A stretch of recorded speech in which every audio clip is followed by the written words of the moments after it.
একটি শিয়াল খিদের জ্বালায় সে খাবার খোঁজার জন্য জঙ্গলে বার হয়েছে। সে খাবার খুঁজতে খুঁজতে অনেক জঙ্গল পাড়ি দেওয়ার পর সে একটি জঙ্গল পার করে সে দেখতে পায় একটি বাঘ তার সামনে বসে আছে।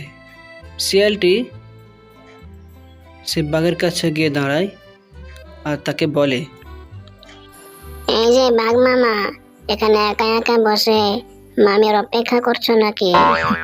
এই গরমে তোমার খবর কি? খাবারের কোনো খোঁজ আছে? না রে ভাগ্নে, কোনো খাবার পাইনি, তাই খিদের জ্বালায় এ গাছের ছায়ায় এসে বসেছি। যা গরম পড়েছে, তা তোর কি খবর? কোনো কিছু খাবার পেয়েছিস? না মামা, আমি কোনো খাবার পাইনি। এই গরমে আর খিদের জ্বালায় পেট আর পটকি এক হয়ে যাচ্ছে। চলো আমরা দুজনে খাবার খুঁজতে যাই, দেখি কিছু পাই কিনা। এরপর বাঘ ও শিয়াল একসঙ্গে বার হয়ে যায় খাবার খোঁজার জন্য। তারা একটি গ্রামের দিকে রওনা হয়ে যায়।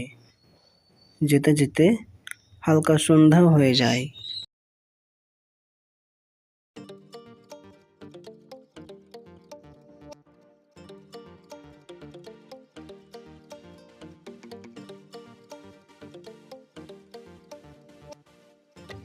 আমি বলি কি গিন্নি, আমাদের ছাগল, গরু, হাঁস এগুলো তাদেরকে তাদের ঘরে রেখে এসেছো তো?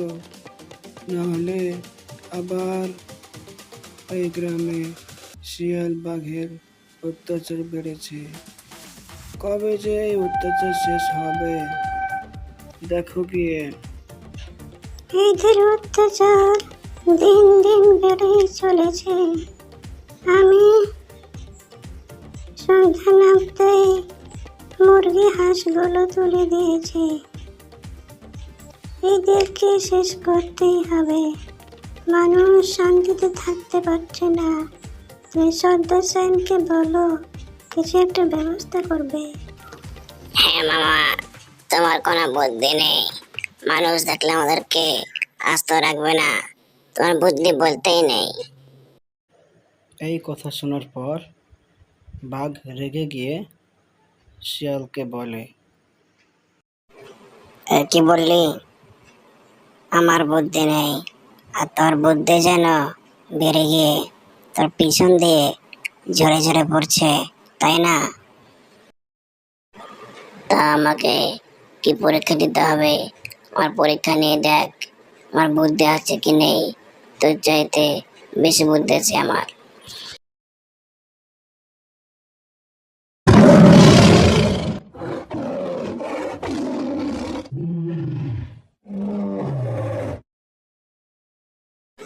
পরীক্ষার জন্য তো বললাম, আমি এই পরীক্ষায় পাস করতে পারবো তো? তাছাড়া ভাগ্নের যা বুদ্ধি, আমি মনে হয় হেরে যাব। তবুও আমাকে হার মানলে চলবে না। আমাকে এই বাগান খুঁজতেই হবে। কোথায় পাবো সেই নীল ফল? হ্যাঁ, কি মামা, পাওনি তো? আমি জানি তুমি পাবে না, কারণ তোমার বুদ্ধি নেই। হ্যাঁ, তুমি সারা বাগান খুঁজে পাবে না। দেখ ভাগ্নে, তোর চাইতে কিন্তু আমার শক্তি বেশি। আমার বেশি রাগ উঠিস না পরীক্ষা নিতে নিতে, নাহলে আমি কিন্তু তোকে খেয়ে ফেলবো।